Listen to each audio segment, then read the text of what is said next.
I strongly believe that our solution to the cyber threats, the security threats we face, needs a whole of society response. It needs the private sector and government and the individual citizen working collaboratively and working together because of the complex nature of the challenge.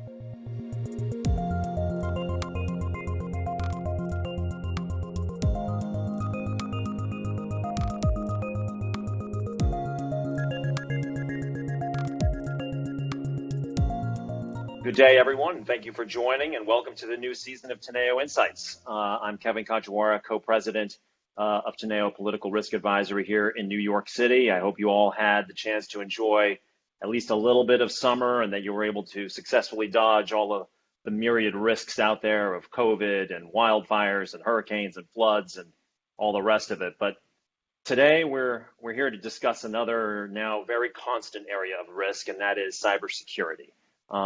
As the U.S. and its allies withdrew from Afghanistan, one of the rationales was that it would allow us to refocus on the very big global challenges of the century, the strategic competition with China, climate change, demographic and technological shifts, and all of the rest. But with the return of great power rivalry, I think we see another kind of low-grade but very high-stakes warfare. And if cyberspace is the key area of contestation of the 21st century, then by definition, the private sector is the battlefield. And the stakes are high, potentially existential to enterprises and the jobs of their leaders. It's also an asymmetric risk, with the richest and most connected countries and their assets the most vulnerable. But also because hacking is so scalable. Essentially, nobody is too big or too small to target.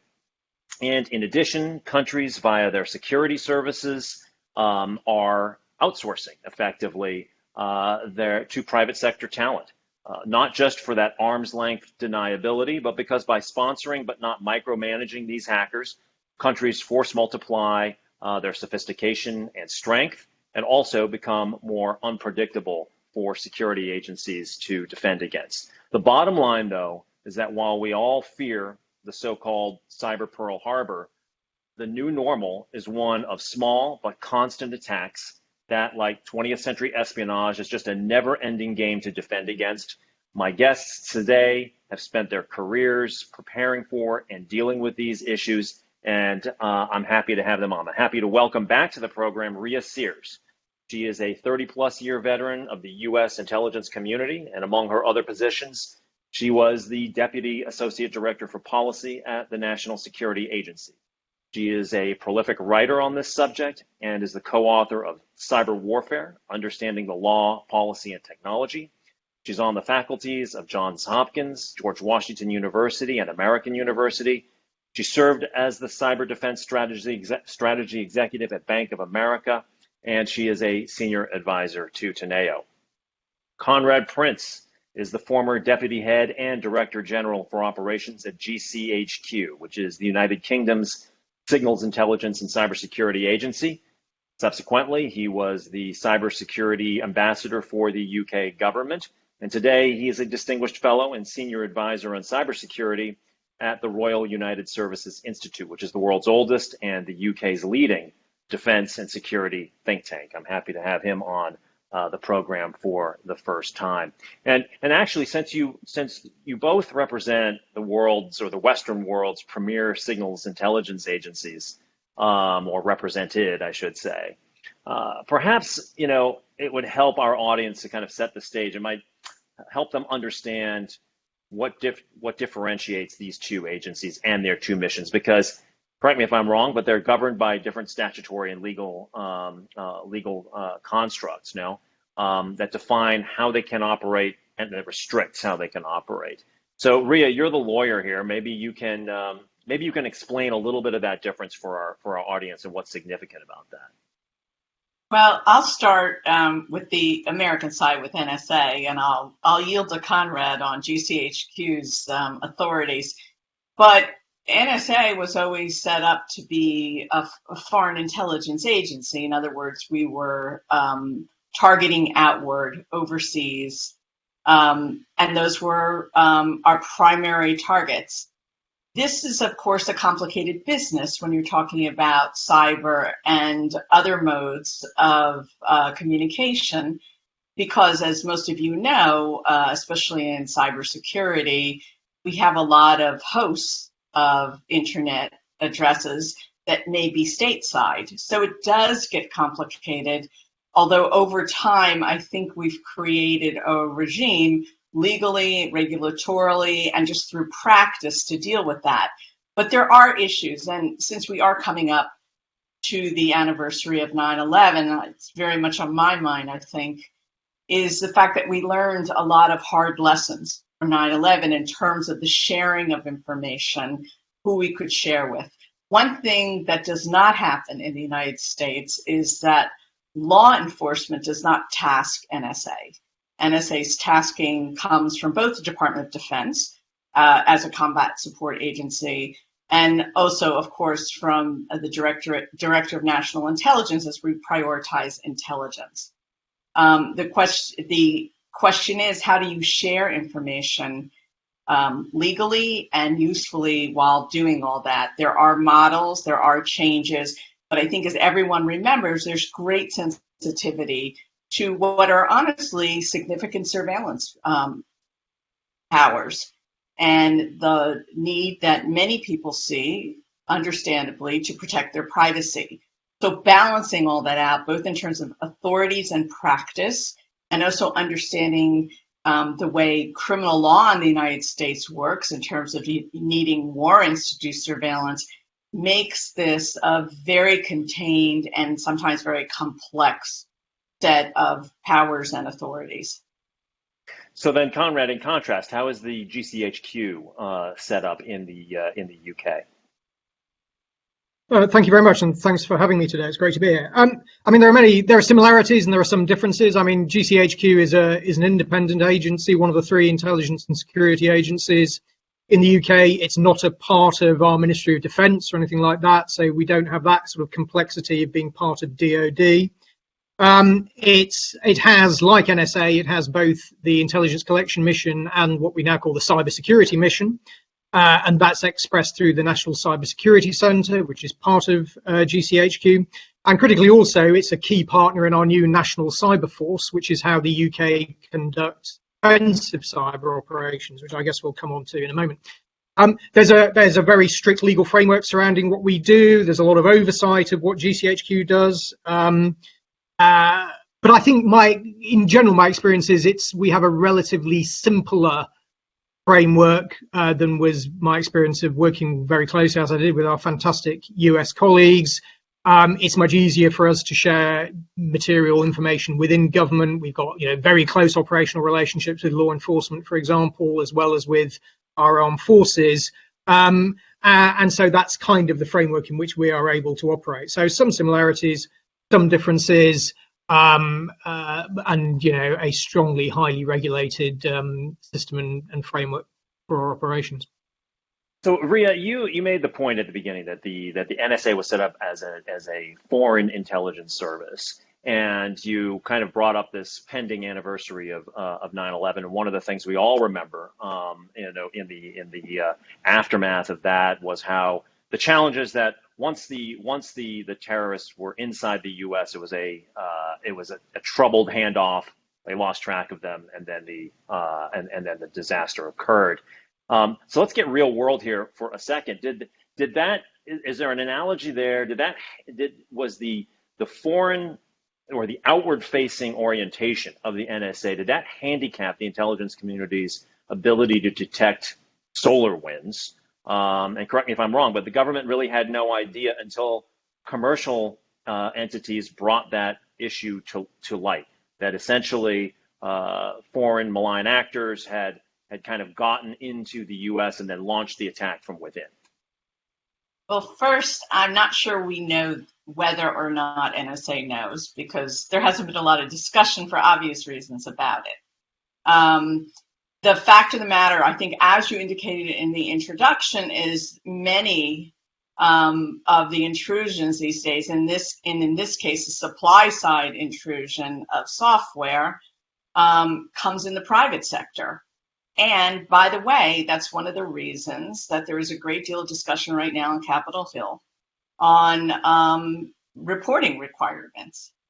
So in this particular case, solar wind, it's unclear 100% what went wrong, in my opinion. What I see in these situations, and I've seen in some others, is the cleanup often falls to NSA, and now as well to CISA in the Department of Homeland Security, to put those pieces together. Should they have been on top of it? I've heard a lot of different theories about why or why not they weren't. For me, though, what rings true is I'm just not sure that NSA had access to some of the initial information. Yeah, I want to come back to government and security agency relations with corporations. We'll spend some time on that in a few minutes, but I want to turn to Conrad because you brought up something a moment ago about in your role. You also oversaw the United Kingdom's national offensive cyber capability, and my question is, in general, are we? And when I say we, the Western democracies, are we really contesting disputed cyberspace adequately? And are we using persistent offensive engagement to stave off or deter these attacks? I mean, I'm always sort of reminded, when the U.S., as an example, feels like China may be threatening Taiwan, right? The response to that is to send aircraft carriers through the Straits of Taiwan. This is a direct signal and a show of strength to China or any other adversary for that matter, and a reminder of what they would potentially be facing if they were to take a step too far. How do we do that in cyberspace? Demonstrate how robust we are, but without revealing all of the methods and technologies. So I think, first of all, offensive cyber, so we're talking here about using cyber to disrupt or destroy, have a real world effect as opposed to espionage.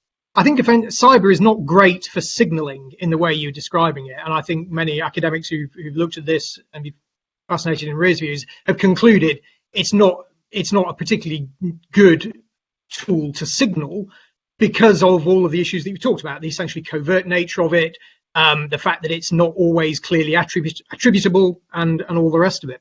So that's the starting point. I think the second thing I would say is, for me, the advantage in offensive cyber is likely always going to sit with our adversaries, because they are unconstrained by an ethical framework or a legal framework and the kind of considerations that have to be brought to bear when looking at how you use these sorts of capabilities in the real world. We, however, have a strong legal oversight, a strong legal framework for what we do. We've got a strong ethical framework. We've got strong principles around demonstrating necessity and proportionality in terms of our actions in cyberspace. And that's always going to, quite rightly, be a limiting factor on what we can do in terms of how we are going to, go against adversaries. However, that said, I think, and again, I mean, I'm no longer in government. I'm not in a position to comment on what's actually happening on the ground.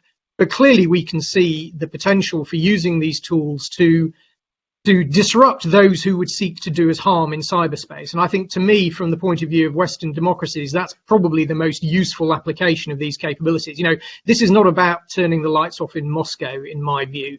This is about targeted activity to disrupt, whether it's cyber criminal groups, whether it's nation state associated groups who are seeking to do us harm, whether it's child exploitation online, to actually disrupt these activities online in cyberspace by doing sort of what you might call counter cyber.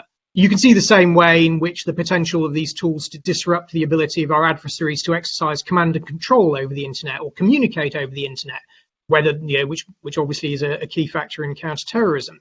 So I think these capabilities are valuable for us in those contexts. I think that it is right that cyberspace should not be an uncontested space for our adversaries. I think we have to be realistic about the application of them from the point of view of Western democracies, and we have to be realistic about the kind of issues of scale and capacity and endurance of effect that one can achieve. I think for me, offensive cyber is a precision capability that you can use, particularly if you coordinate it with other activities and other lines of operations. You get the timing right, then you can have a significant effect. But it's very important to see it in that context and not imagine that it's a kind of red button that can achieve whatever you want across the internet, across the globe. Right. So a question here for both of you, really.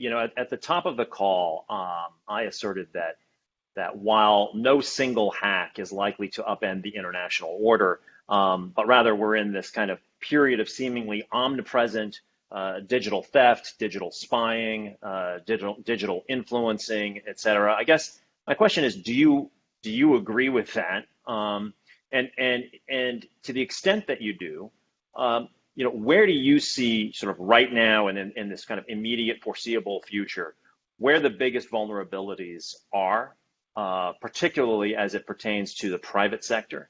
And what types of risks? We've talked, there's been a lot of talk, obviously, about ransomware attacks and the like, but what types of attacks are you most concerned with now? And maybe, Rhea, we can start with you on this.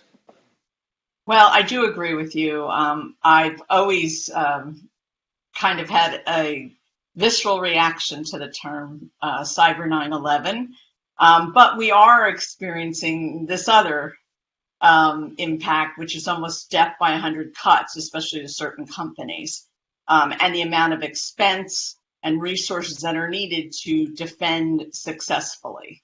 So I think we have to keep that in mind. The type of horror stories and attacks that you often hear people discuss are attacks on critical infrastructure.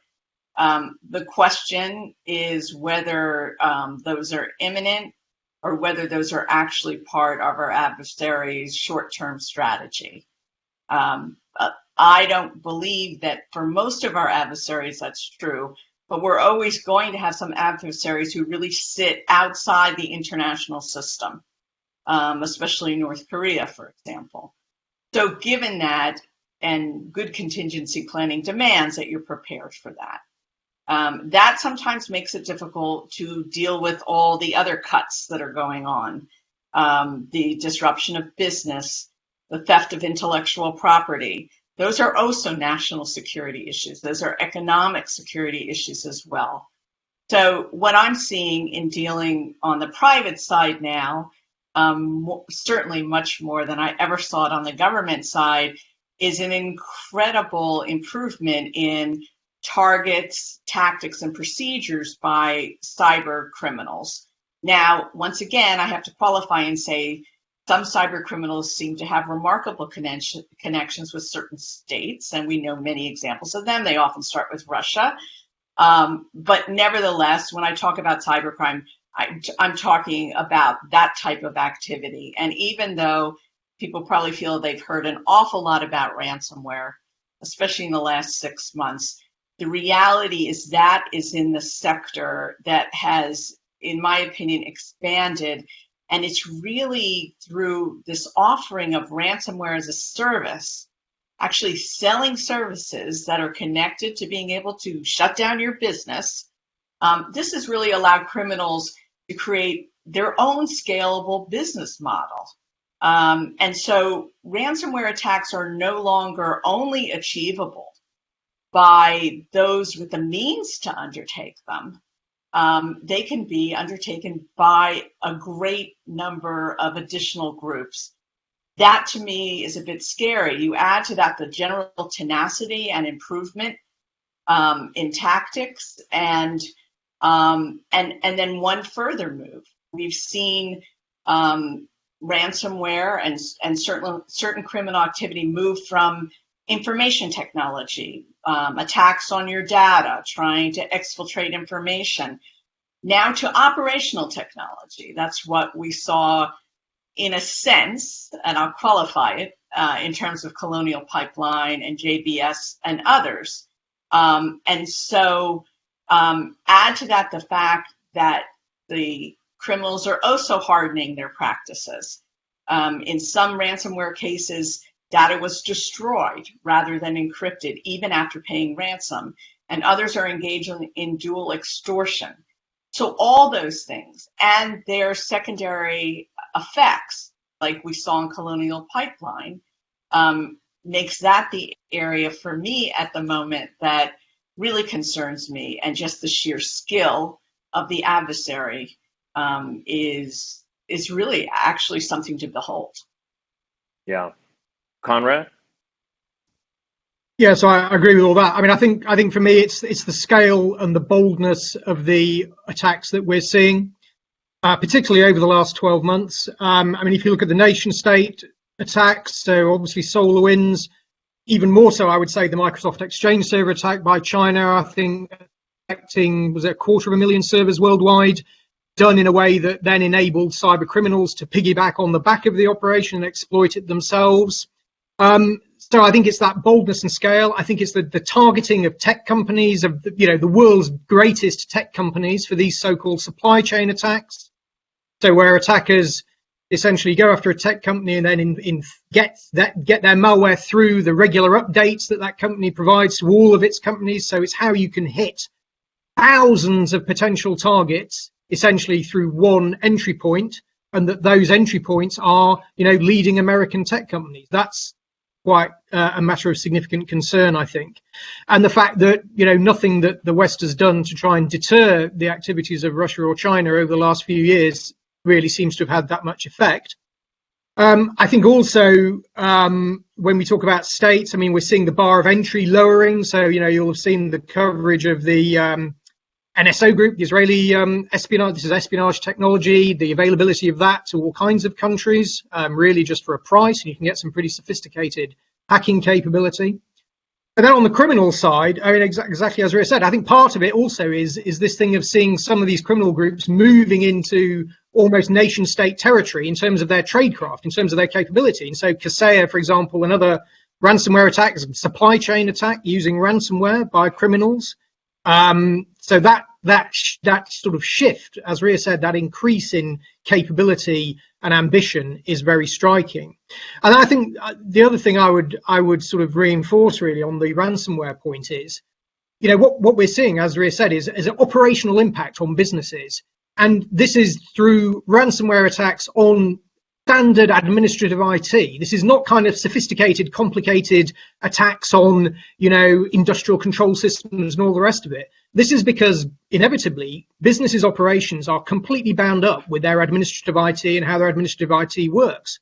And so this is not just about data being stolen and then held to ransom. This is about businesses not being able to function for a period of time as a result of relatively straightforward ransomware attacks on relatively simple administrative IT. And I think it's that operational impact that we see not just in the core commercial sector, but increasingly in other parts of the CNI, the attack on the Irish healthcare system, for example, a ransomware attack, which I think led to up to 80% of medical appointments being cancelled at one point. These attacks having real impacts on people's day-to-day lives and on the day-to-day ability of governments and businesses to function. And I think that, that's a really significant issue for us, I think. And I think in terms of, how companies are thinking about this, the resilience dimension is essential, I think. And increasingly, you've got to think about this as when, not if. How do you build resilience into your operations? How do you respond when the worst happens? That's got to be the way of thinking about it, I think. What's sobering here is that the picture that both of you have painted is every bit as daunting as, as media reports would suggest. In other words, media can oftentimes be somewhat hyperbolic about risks out there, but I think you've painted a very chilling picture. But one of the things that you're both talking about is, how companies and the private sector, how companies ought to be preparing, how they should be defending themselves, what they should be preparing for, and then what governments and so on are doing.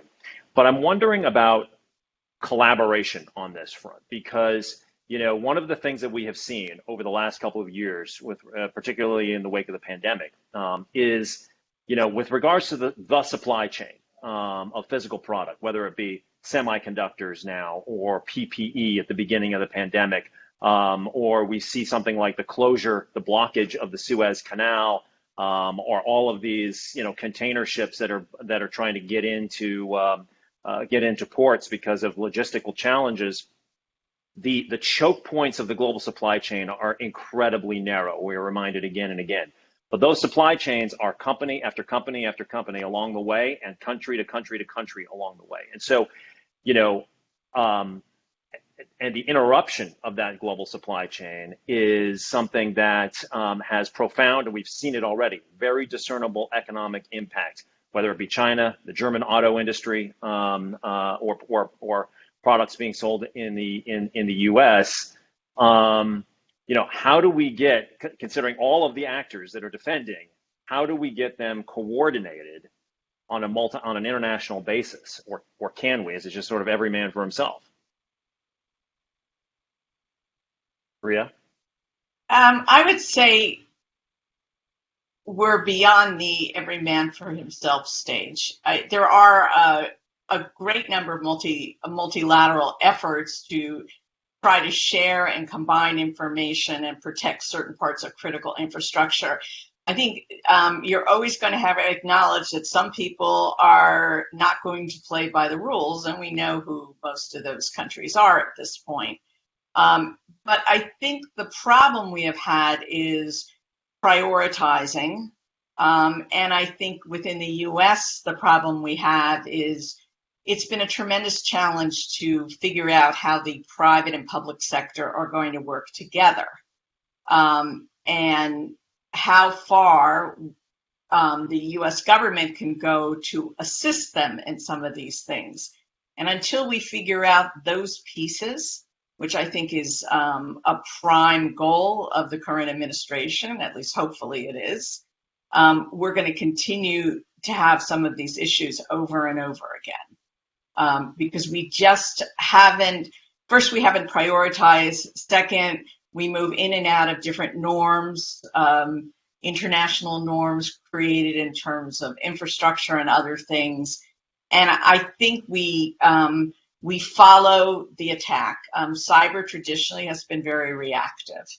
And the reality is that's just not something we can do anymore. As Conrad said, if you're not focused on resilience, which means preparation, no matter how you spell it, then we're going to continue to fall behind, be reactive, and be picking up the pieces. Yeah, Conrad, anything you would add to that? So, I mean, clearly at the sort of macro level, this whole supply chain, the globalization of technology, China is a sort of the fundamental challenge of our times and for the future. And, certainly in the UK, I mean, the UK government has reframed a lot of its strategy around this, around technology, around how we develop approaches that means as far as possible, we have sovereign technology industries, and how do we protect those sovereign technology industries, particularly in key areas like AI and quantum, the usual things people will talk about. Then if we can't do that, how do we collaborate with trusted allies and partners to build our own technology? And then finally, if we have to rely on, shall we say, untrusted sources, how do we then assure ourselves of the security and manage the security risks that come in that? Because, I mean, given the nature of China and China's growing technological power, we have to find ways of working with that, and we have to find ways of managing those risks. So I think this is sort of the macro geopolitical technical issue of our time. I think in terms of government and the private sector collaborating, I think clearly that is fundamental. This cyberspace is an area where actually government, relatively speaking, is not necessarily that big a player.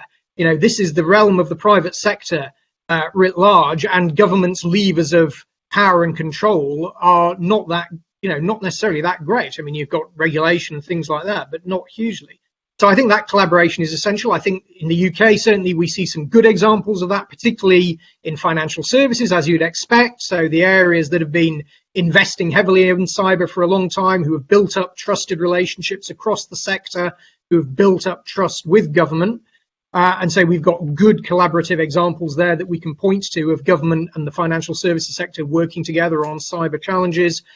We need to build that out across the critical infrastructure. And I think, one of the areas of concern for me is it still feels like, financial services is a real outlier in terms of their investment in cyber, their focus on cyber, when you start moving into other sectors, which we would still call critical infrastructure sectors, there's quite a way to go still, I think. And government has a role in enabling that and in incentivizing it and requiring it through regulation in some cases. So there's a number of things to unpack here, and I want to get to that now. But just out of curiosity, we've been talking about these ransomware attacks. Rhea, you mentioned a few of them that have been prominent of late, and other major hacks. And we're talking about them in the context of the U.S. or Western Western economies being the targets. But just out of curiosity, do we ever see any of this going the other way, or are Chinese companies, Russian companies, and the like? Are we ever seeing them targeted in a similar way, or is this really a one-way street? There are some indications on occasion. You see little glimmers of information. For example, the North Koreans, who were really mentored in cyber by the Chinese, actually may have attacked some Chinese banks. The question is, how did the Chinese respond to that? We don't know those answers publicly. And so every once in a while, you'll see a blip on the screen of this. Now, let's just assume that criminal activity goes on no matter what, right? The whole question becomes how the response is from the state. And I think we could probably guess that it's somewhat draconian in both those instances. But of course it still happens. And of course you have rogue groups who do other things. But the tenacity and the targeting, and really the incisive way of targeting, is just something that at least publicly we see more targeting the West. And do you think that that's because it's so much more fruitful to target the West, or are we not draconian enough in the response? Well, first of all, if we're going to actually try criminals, we need to be able to extradite them to this country. I mean, it's one thing to issue indictments, which are useful tools in some ways that we've seen against certain Russian groups, certain Chinese group, Iranian groups, North Korean groups. But all we're doing, as one of my friends likes to say, the only thing we're preventing them doing is these individuals can never come to Disneyland. I mean, we're really not doing anything beyond that, except educating and showing our adversaries that we have the goods, that we know what's going on. So this kind of whack-a-mole situation doesn't really work. The question is there a way to address criminal activity overseas in the United States? And the answer is not really in certain instances. Of course, with our allies and those we have extradition agreements with, it's entirely possible. And of course, it's occurred. And we have picked up a number of people, including some famous Russian hackers, while they were on vacation overseas, and tried them.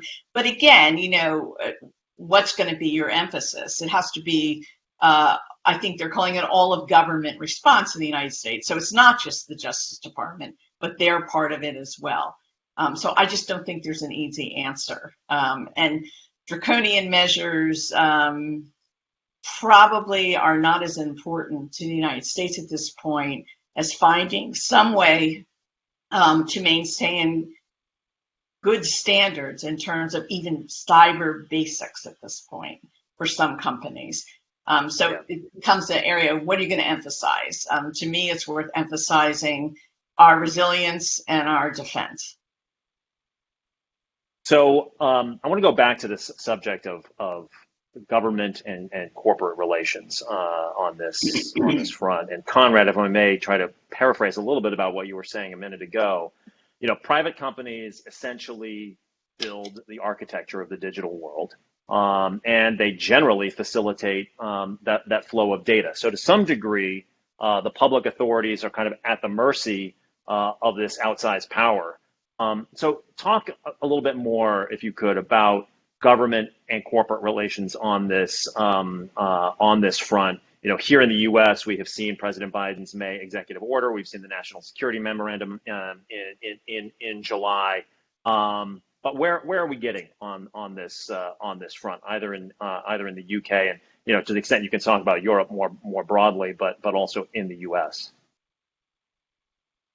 Sure. I mean, I suppose there's many different dimensions one could talk about. I mean, it's worth just hovering on the nature of the transnational US massive major global tech companies, and their role in the internet. And clearly we are in an era where, these companies are supranational. They're above nation states. I think there are some very challenging relationships between governments and between these sort of major tech companies around issues such as privacy and that sort of thing, which require which are really quite complicated and hard to handle, and very different perhaps from the kind of things we've seen in the past. And I think fundamentally, we're looking at companies who they're marketing privacy. Privacy is a core part of their offer. And that raises challenges for government, but there's no easy ways through that. I think more broadly, looking at it from the UK perspective, clearly the key issue for us is our critical national infrastructure is primarily in the hands of the private sector. Chunks of that critical national infrastructure have still not achieved the kind of standards that we need, sort of even the basic standards that Rhea was talking about a minute ago. So what does the government do to change that? Now, for 10 years or more, we've been doing information sharing, we've been doing encouragement. The government's been much more forward-leaning in terms of being able to share knowledge, share information, provide advice, and do all that sort of thing. And I think that's been great. But even that isn't going to move the dial sufficiently. So I think, we are seeing more regulation here. And in the UK, we picked up GDPR, and we picked up this thing called the Network and Information Systems Directive, which is another EU piece of regulation, which is targeting critical infrastructure companies and setting cyber standards for them. I think we're moving that agenda forward in the telecommunications sector. And I think that we'll see continued use of this regulatory lever to try and force standards up across a wide swathe of the private sector in the critical infrastructure. Now, that's quite an attractive tool for governments because, as I say, they don't have that many levers to pull, and regulation is one of them. But it's a double-edged sword. Regulation, if it's not brought in intelligently, if it's not brought in a way that really focuses on how businesses work, then it can get in the way. It can create perverse incentives. It can focus attention on actually areas that, in the grand scheme of things, aren't the things you really want to be spending your money on to improve your overall security posture. You need to have regulators, regulatory bodies that have the skills and the knowledge and the credibility to be able to enforce that regulation and engage with the private sector companies that are being regulated in a sensible debate and sensible discussions. So it needs an awful lot to make it work. And fundamentally, I think, regulation as a tool works best in big, relatively well-off sectors. So financial services, for the most part, can absorb the impact of regulation and can deal with it. You're looking at sectors that are much more made up by small and medium enterprises. It's much, much more challenging. So, I think that relationship between government and the private sector, the way that regulation figures in that is, it's an important part of it, it's a critical part of it, but it's really got to be got right. And there are a number of challenges in doing that. I mean, alongside that, of course, you need to carry on with the information sharing, you need to carry on with the advice, carry on with the engagement, but that's only ever going to get us so far, I think. You've mentioned a couple of times that that financial services, and I think primarily you're talking about the banks and the large investment banks and the like being sort of outliers here, and hopefully Rhea, as coming from that world as well, would affirm and attest to that.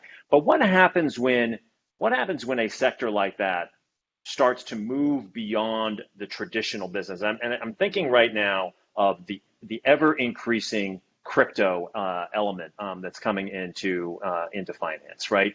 Where clearly people in the private sector, let alone in the regulatory sector or at the central banks and the other oversight bodies, have real understanding of where things are going on this front. But it seems to me is a huge potential target. So what happens when an industry like financial services starts to move beyond what has traditionally been under the regulatory umbrella?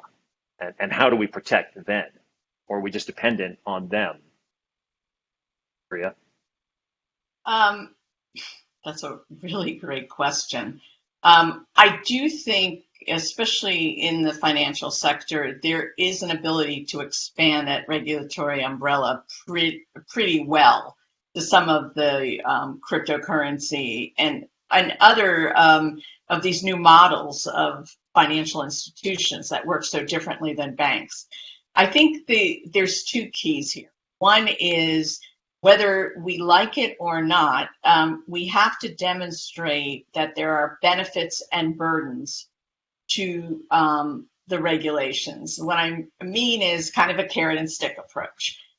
So we have to demonstrate that there are advantages.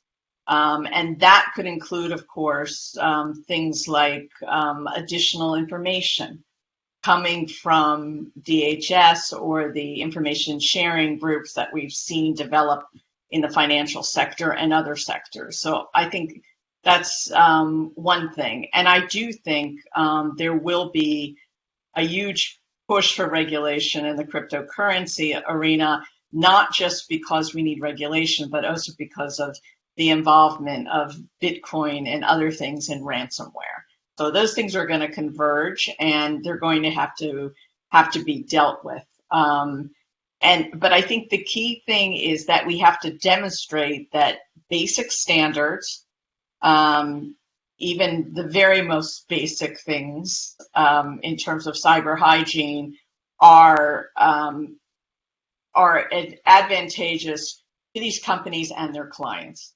And that's how we bring them over the edge. I'll recall that in New York, the Department of Financial Services dropped an incredible number of requirements on chartered financial institutions in New York.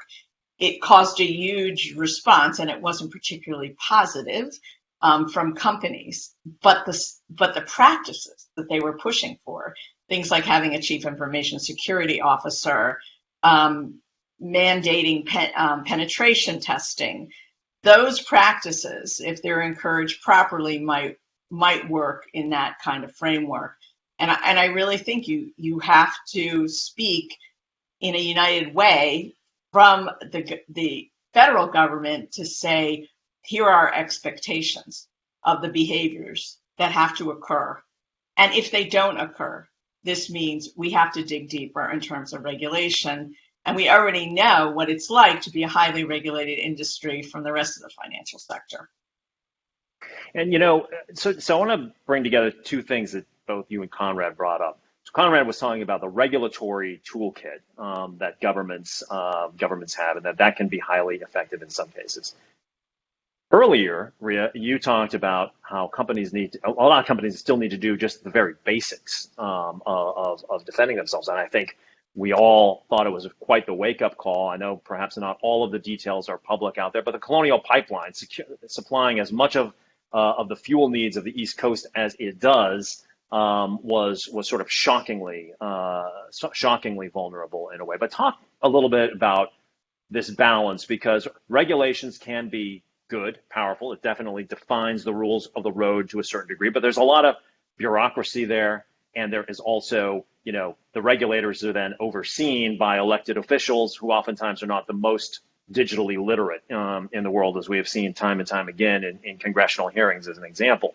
So talk about this balance between regulation, sort of voluntary compliance or industry-led standards, versus which can also be kind of, self-indulgent in their own way, versus market pressure to push companies to take actions and say either via the way they're being rated by analysts and ratings agencies and the debt rating agencies, but also their ability to get insurance against cyber attacks. How's that balance playing out right now?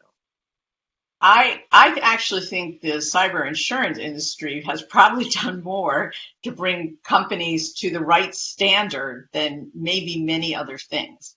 And so what they're offering, of course, is insurance, but on the basis of certain practices. I always compare this to, I get a cheaper rate in my house because I have a fire extinguisher. I mean, that's how it all started on the cyber side. They set out what they consider to be best practices, and they use that determine what it's going to cost. But beyond that, they're indulging in some other activity that I think is interesting, including supplying negotiators when ransomware hits, providing, and in some cases, even providing information or resources to expand a company's cyber capabilities. So I think they've actually had quite a large impact. And remember, they started from kind of ground zero in terms of being able to measure potential loss here. I mean, it really was so outside of everything they had looked at in business insurance up to that point. So that build up on that. And in some cases, although some people are critical of this, the fact that insurance companies have actually partnered with tech companies to provide protection and protection packages, all very positive things. I still believe that ultimately, in terms of standards and regulation, there has to be a carrot. And right now, those are some of the things that are being considered in some of the legislation. Some of it is like limited immunity, some protection from liability. I think that's going to be potentially a big force in the market. And then the other would be that I've heard mentioned quite often is the sharing of what is called sensitive intelligence, which would be very familiar intelligence to both Conrad and I with companies. That's a completely different set of issues. But I think it all goes back to the fact that you do, believe it or not, have to make this palatable to certain companies. Now, we already know in the financial sector, they've moved beyond that. But bear this in mind. I mean, the regulatory regime that any financial institution has to go through is immense, and that's not even in cyber. Yeah. We call this other piece in terms of that as well. Everybody needs experts to do this work. And if you check the ads, you'll see that, for example, the Securities and Exchange Commission are always looking for cyber auditors, right? So this kind of gap we have in terms of the skills we need affects things here as well. And we have to be realistic of what we ask companies to do when we know how hard it is to find the right people to, for example, harden our defenses. Right. Conrad, you know, for a firm like Teneo, right, a lot of our clients are global multinational companies, and so they're in a lot of jurisdictions, and they're attempting to do business, and they're attempting to profit in a lot of different parts of the world and open a lot of markets. So talk about the downside of companies working closely with governments and security and law enforcement services. We have seen here in the United States, as an example, right, that companies that can be branded as too close potentially to, say, Chinese security services or the Chinese military, and I'm thinking specifically of ZTE and Huawei, of course, but the list could go on. They've essentially been run out of business in the U.S., and they are even having a challenging time doing business in China. But the opposite can be true as well, right? If you're seen as too closely aligned with the U.S. government or the U.S. security services, or in the UK, as an example, Tesla has just had to explain why the camera in the car in China is not sending data back to the United States. And yet that's going to be the largest, that's the largest car market in the world. So it's important to them as well. So how do we balance this out, particularly in a world where we can no longer kind of sell this notion that anything that the U.S. or the UK does, we're in the all good, and the other, the Chinese companies are operating in the all bad environment. It's a lot grayer than that from a consumer and corporate partner perspective and investor perspective. Yeah, well, there's plenty to go out there. I mean, I suppose I would start by saying, I mean, I would say this, wouldn't I? That, of course, there is a key differentiator in the sense that our government agencies involved in this work are, subject to a robust legal frameworks. They do have independent oversight. There is a democratic system that underpins what they do, and that is very different from China or Russia. And I think that, Inevitably I'm going to say this because this is the world I come from, but that is a fundamental difference, and it is a fundamental factor in everything that our agencies do. So that does make it different, I think. I think the Chinese case also is slightly different in the sense that, we can see, a clear Chinese strategy to utilize technology, working through Chinese technology companies who will have very close relationships with the government, to use that, whether it's through sort of the digital Silk Road or the Belt and Road Initiative, whatever you want to call it, as a means of expanding their global influence and global power. And that's absolutely clear.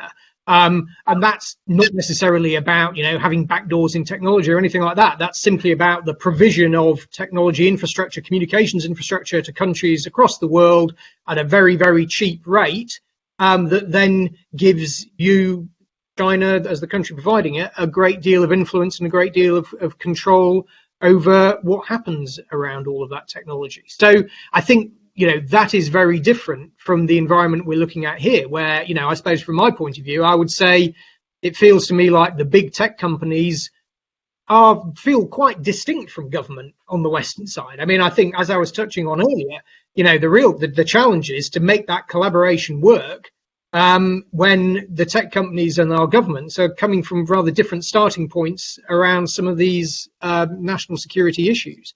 So, I think there are differences. I think we can't just sort of say there's an equivalence, that, we're all the same or we're all as bad as each other. I just don't buy that. I don't think that's the case. But, clearly companies have to manage some of the presentational aspects. I suppose all I would say is that in terms of security, there are significant advantages from collaborating with, Rhea's old organization, CISA, with our National Cybersecurity Centre and so on, and being part of the solution. Because for us, I strongly believe that our solution to the cyber threats, the security threats we face, needs a whole of society response. It needs the private sector and government and the individual citizen working collaboratively and working together because of the complex nature of the challenge. And so, we have to have that collaboration. Now, managing some of the external, presentational consequences of that, I recognize is an issue. But I do think the bigger game is in how we can bring the different aspects of private sector, government, individual citizen together to give us a stronger and more robust defense against the threats we face, whether they're criminal threats or threats from hostile nation states. Yeah, I think one of the things that companies need to think about is, exactly what you're talking about, the very real issues and the very real differences on the one hand, versus the all too easy way of using social media and fake news and all of that to just put in the mind of the consumer that this company X is dangerous for some reason, which can have nothing to do with national security and everything to do with just the competitive environment. And trying to tilt the balance. So how you message against that is going to be critical. Rhea, one of the things that governments have found, the U.S. government in particular has found challenging in many ways over recent years, is that setting red lines are very double-edged swords, right? It is, on the one hand, they are useful. It is a clear message to a would-be adversary: do not cross this line. However, there's another message, right, which is if they do cross that line, you have to take action to maintain your credibility. We saw that problem in Syria for President Obama as an example. But the other message that is received is by the adversary is, well, I guess I can walk all the way up to that line then without consequence. And so when President Biden tells President Putin there are 16 sectors, which are kind of the red line sectors you cannot attack, you cannot go after, does that suggest, and if you're a company that's on the other side of that line, that the U.S. government doesn't view you in the same way or isn't going to defend you to the same degree? Or what's the message? What's the takeaway? Well, aside from the issue of using red lines, using red lines means you have a coherent deterrent policy to support it. And I think Conrad referred earlier to being able to signal and be able to let your adversaries know what your strategy is going to be overt and covert when a red line is crossed. Those consequences should be clear, of course. So what happens to the secondary, and I'm not belittling them, I'm just saying everything up to the line. The Solarium Commission, which was a bipartisan group that issued a really expansive and good study, talks about this as, they call it a second declaratory policy, which is a nice way to say what the Department of Defense has already said, which is called defend forward. That means that you are prepared to counter and impose costs against specific adversaries' cyber campaigns, even below the red line. The cost is going to be different, obviously, than that major red line, but it's going to represent resolve and consequences. That's the essence of that policy.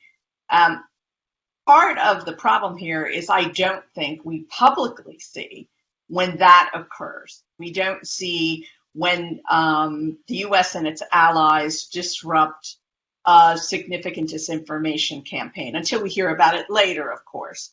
We don't know when the US interrupts a criminal campaign, or something that crosses the line between state and criminal action.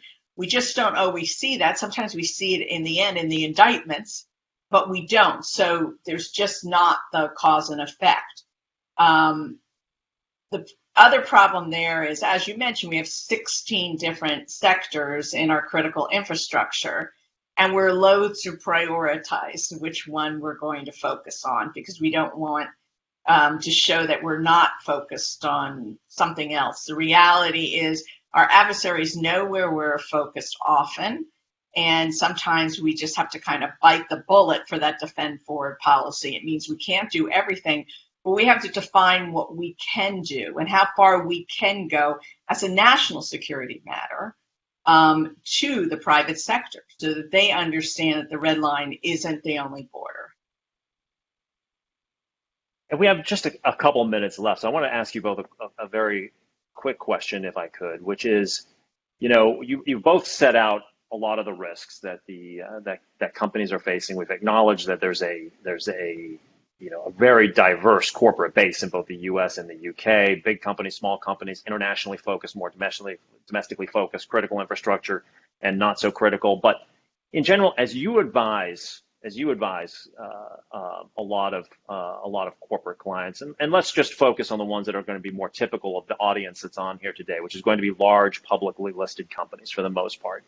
Where do you find you are spending most of your time in terms of advising them? Where are you on the spectrum for the most part, if you can kind of distill it down, of helping them right now?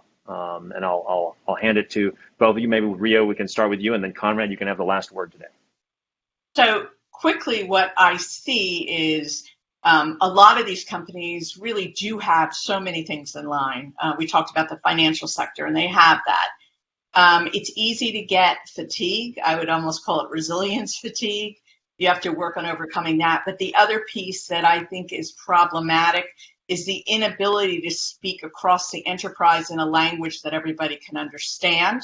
And finally, communicating cyber risk from the front line in cyber to the folks who are looking at the potential business outcomes from that risk. That communication is sometimes muddled, or it takes too long, or it's too late in coming. And I think it really does hurt some companies from being the best they can be. And Conrad? Yeah, I agree with all that. I mean, I think key things are, cyber is never done. You can have a big uplift program, but don't think of it as something that you invest in for a period and then you don't need to worry about it anymore. I think in terms of specific issues, the supply chain risk is a really critical issue that a lot of companies are spending a lot of time on, and it's not challenging.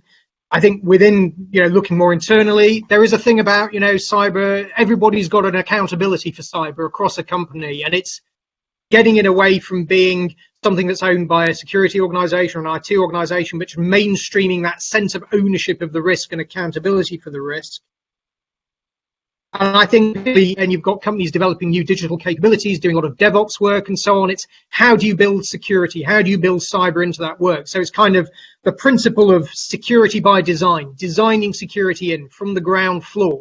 So you don't have to try and retrofit it later when everything's gone wrong. But getting it in there from the start is really critical. And as we're developing new digital products and services, doing that in an efficient and effective way, I think is really critical in an ever-growing number of sectors. And not to put too fine a point on it, but exactly what both of you are talking about, this coordination of effort across the enterprise and how that is then messaged out is something that Rhea and my colleagues in Teneo Risk, the division that's led by Commissioner Bratton and Courtney Adante, this is exactly what they work on. So if you have any questions on that front, please don't hesitate to reach out to us. So Rhea Siers and Conrad Prince, I want to thank both of you for joining me today. I want to thank all the rest of you for joining today as well. We will be back with the next episode of Teneo Insights on September the 23rd, 2 weeks from today. The German elections will be that following weekend. For the first time in 16 years, there will be a new chancellor in Germany once government formation occurs, and we'll be focusing on the role of Germany in the world and the legacy of Angela Merkel. My guest is going to be the noted author and journalist Kati Martin, whose definitive biography of Angela Merkel called The Chancellor is coming out next month, and Karsten Nickel, who runs Teneo Political Risks coverage of Germany and the European institutions, will be my guest as well. So please join us then. Until then, Rhea and Conrad, thanks so much. Thanks, everybody, and have a great day.